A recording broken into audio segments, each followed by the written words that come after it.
there's a lot of good talent in this area. I noticed when I moved here that it was a little disorganized, and there was some good comedians, but nobody knew who was running it. And then one guy started sort of popping up and sort of running things, and he was really funny, and he was a good storyteller, and he took it really seriously, not a lot of ego, and he really got into the craft of stand-up, and he started reaching out to me for help, and we've known each other now for quite a few years, 4 or 5 years, and he's just been doing fantastic.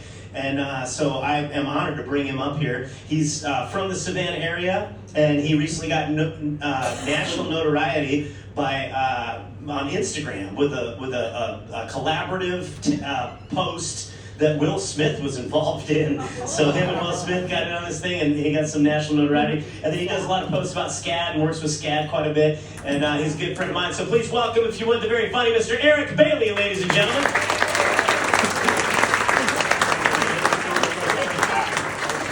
There he is. How we doing? Hilton Head, South Carolina. All right. There's a lot of pensions in here tonight. I can smell it. I'm just playing. That's messed up, y'all. As soon as Collin started to hint at this being anything close to like a retirement community, I heard a guy in the back like, "Oh, that's dirty. That's low blow. We work hard for our money out here." I love it. Make some noise for yourselves. This is a sexy group of people tonight. Yeah, including you, sir. That's what I'm talking about. I see you sitting back over here the whole time Collin was talking, just like this. So yeah, dude, that guy's got like nowhere to be tomorrow at all. That's messed up. I'm sorry, y'all. All right, I've been doing comedy 4 years. Collin was talking a little bit about it. It's a fun time. I like doing this, and learn a lot. Learn a lot about myself. Learn a lot about other people. One of my favorite things about doing stand-up comedy, though, is actually watching other comedians bomb, though. So kind of makes me sound like an asshole. I'm not saying it from a place of judgment. Okay, I promise. I'm not mean, but it's just kind of hilarious. You know a comedian's jokes aren't working. If you go into a comedy show, you know a comedian's really bombing when he starts to give you, I call it the comedy resume, stuff you didn't ask for, right? Yeah, I just got off the road. I've been doing some shows out of town. The weather here is kind of crazy. Sir, we just saw you here last Wednesday. Can you tell us the next joke, please? This is a comedian whose jokes aren't working, all right? She gave me the pizza and it had pineapples on it. And I was like, honey, why'd you put the pineapples on the pizza?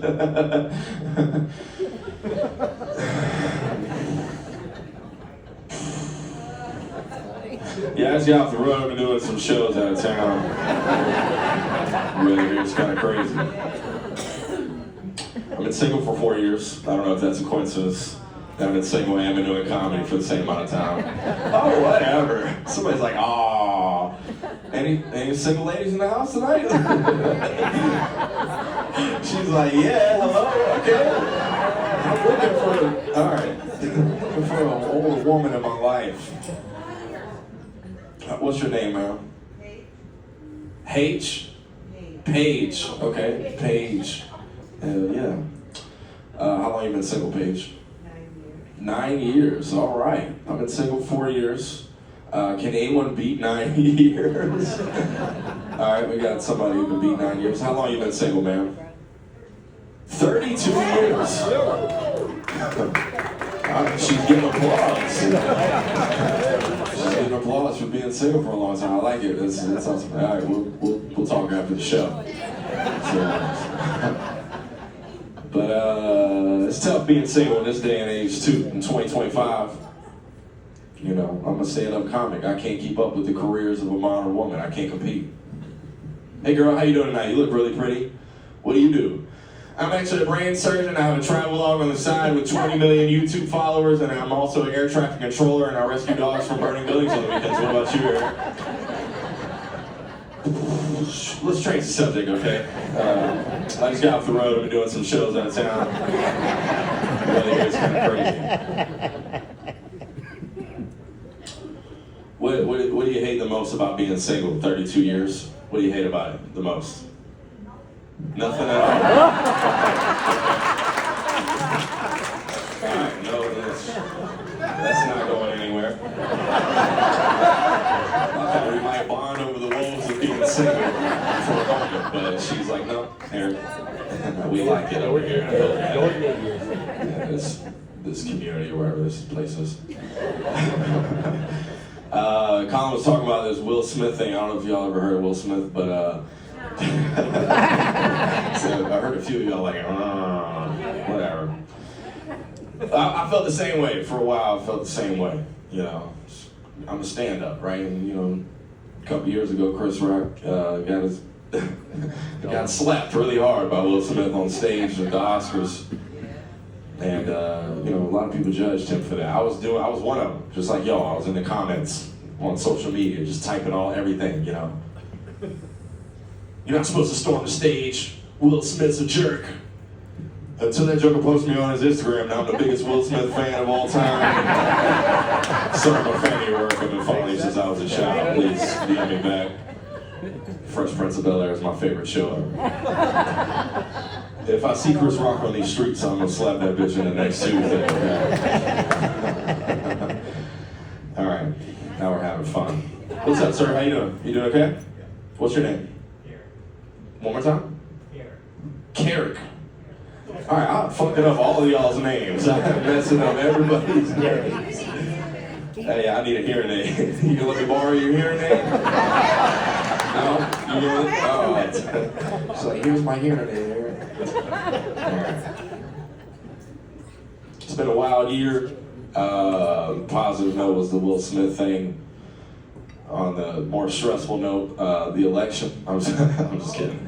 I'm not gonna talk about politics. I'm not gonna talk about politics. I know y'all just got done eating. Y'all are like, no, Eric, we'd rather hear anything else. Oh man, people were upset toward the end of, at Joe Biden, man. People were angry with Sleepy Joe. On both sides, people were mad because he couldn't finish his sentences. I don't really care about that though, you know what I mean? I'm 29 years old. There's probably no less than 30 things on a daily basis where I'll start saying some shit and realize halfway through, like, I don't remember what I'm talking about right now. But because I'm young, I gotta come up with a middle and end of what I'm saying. When you're 80, you don't give a damn about a sentence. You just end it, who cares? People are mad because they couldn't ride a bike. I'm like, what is this, the Tour de France? I don't care if they can ride a bike. No. Trump is back. Trump is handing out executive orders like breath mints. He's back and we got applause from the same guy. Yeah, there we go. Hell yeah. He's a lot of felonies. I don't really care about the political side of all that stuff, but what I did find noteworthy is before he got indicted for all the felonies, he tweeted that he was going to get indicted. Now, to y'all, that might not sound like anything special out here in Hilton Head, but to me, that's unbelievable. Only super rich people get to know in advance when they're going to jail. That's not how I find out. I find out on my way to a date with a girl I met on a dating app, and I think this woman might be the love of my life. And I find out I have 37 parking tickets I didn't pay. Eric, you're going to jail. And they asked the officers asked the girl, you gonna bail him out? She's like, no, I just met him on a dating app. I'm like, look, officer, I just got off the road. I've been doing some shows out of town. The weather here is kind of crazy. Trump was working hard to get back in office. I would give him credit, though. He was working very hard. He was in drive-thru at McDonald's. It just writes itself, man. He was flipping burgers and french fries at McDonald's. I was like, look, with all that money, sir, just please fix the ice cream machines while you're in there. Because I've been wanting a McFlurry past 11 p.m. and I can't seem to get one. Yeah, man. I was taking a piss in the alley the other day in Savannah. Is that a weird segue? Sorry, sir. I'll talk about something, but we'll come back to that story. So. Any parents in the house? We get a lot of any parents. Make some noise with your parents. Okay. Some of y'all are parents and y'all don't want to clap about it. I can tell. I can feel it in the air. Like, yeah, we're parents. We moved out here to escape them little bitches. We're out of here. All right. I have my parents in my life, thank God. Okay, I'm very grateful. My dad, 3 years ago, had a stroke, and he was in the hospital for 8 weeks. His heart stopped twice the first week that he was in the hospital. And when I was young, when you're in your early 20s, your teens, you don't cherish your parents like you should, right? I got a little older and realized I might lose them at some point. Started cherishing my parents a little more, especially after the stroke thing. Thank you. So I started, you're gonna be mad. I started smoking weed with my dad. So that's where we're at now. Paige, you smoke? Alright, yeah, it's cool. You don't want anybody to know. I'm just looking for somebody I can, line up with after the show. Yeah. I was talking to my dad when we were smoking too. We started talking about the differences between our generations too. It's a lot of them. My dad's 72, 73, and I'm 29. There's a large difference. My dad had me when he was 45. My mom was 40. So you trying to have kids right now or something? He's like, hell yeah, have them on your own. All right. My dad's he's an odd dude too. My dad drove a cab for 25 years, and he was a hard-working guy. It was very weird though, because I would get out of school every day in middle school like a Wall Street broker. Hey, taxi! Doing lines of coke in the back seat and making stock trades and stuff. My dad was the type of dude that would tell you, I'm sure y'all probably know this type of person. Y'all ever met somebody that says, this kind of person that says, to make a long story short, and then proceeds to tell you the longest story they've ever told in their life? That's my dad. Oh, it was worse than that. Y'all ever had somebody tell you a very long story and then end it with, so anyways, make a long story short. It's not how that works. You don't get to say a long story and end it with, so anyways, make a long story short. We were smoking, we were talking about the difference between our generations. We came to the conclusion, this is what you do when you smoke weed, right? You come up with solutions to problems that aren't important at all. So we were talking about these differences between our generations, and we came to the conclusion they largely have to do with the technologies that come out when we become adults, right? For my generation, it was social media. Instagram, Facebook, Twitter, YouTube, everything made us more connected. For my older brother's generation, it was just the internet itself. He was born in the 80s, the internet came out, it was a little bit more worldwide in the 90s, so he could Google anything now, and everyone's more informed. I was talking to my dad, and he hit the blunt, he was like, I feel like for my generation, it was when we took the toilets from the outside of the house to the inside of the house. So we don't have to take a shit with a fur coat on anymore. We're not the same. I got some shoulder movement out of this guy. Hell yeah, dude. So I like that. When a dude laughs and he does this, that means you're doing your job. Yeah, I was talking to my mom. I was hitting a pen. I had one of those pens. It's short for Benjamin. It's like a weed pen. And my mom asked me what it was. She's like, what is that? I said, it's a THC pen. She said, what is THC? I found it odd explaining to a woman who's been smoking weed for 40 plus years what THC is. I said, ma'am, mom, is the chemical compound you find in weed. It's what gets you high, right? And she's like, honey, she's talking to my dad. She's like, honey, I think we used to do THC back in the 80s out on Tybee Island. It's like, mom, you don't do THC. You smoke it or you put it in brownies, okay? And out of nowhere, my dad responds to my mom. I was like, no, honey, that wasn't THC. That was horse tranquilizers. I was like, what the hell were y'all on in the 80s, Mom? Yeah, oh my word, it's right. That's exactly what I said. And my mom responds back to my dad immediately, very swiftly. She says, no, honey, that wasn't horse tranquilizers.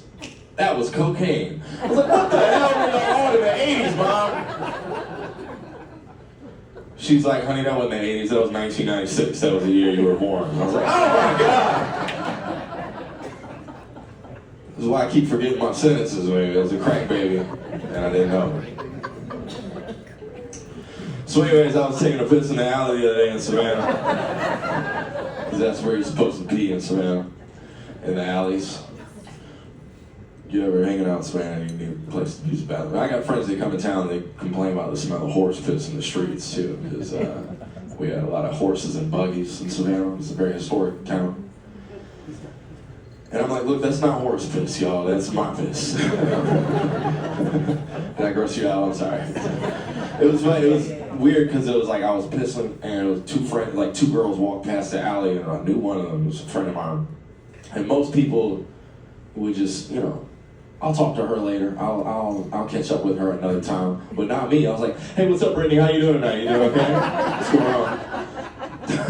And her friend, it's very awkward because her friend's cute, and now I want to talk to her friend. And it can't be the dude that just came out of the alley trying to talk to the cute girl now, because now I got, you know, I'm the pissy boy with the with dick hands, you know what I mean, whatever you want to call it. It just feels very disgusting. So I'm just trying to kill the awkwardness of the moment. And I couldn't think of anything, so I just looked at the girl and I was just like, hey, I just got through. I've been doing some shows out of town. The weather here is kind of crazy. That's my time. My name's Eric Bailey. I really appreciate you guys.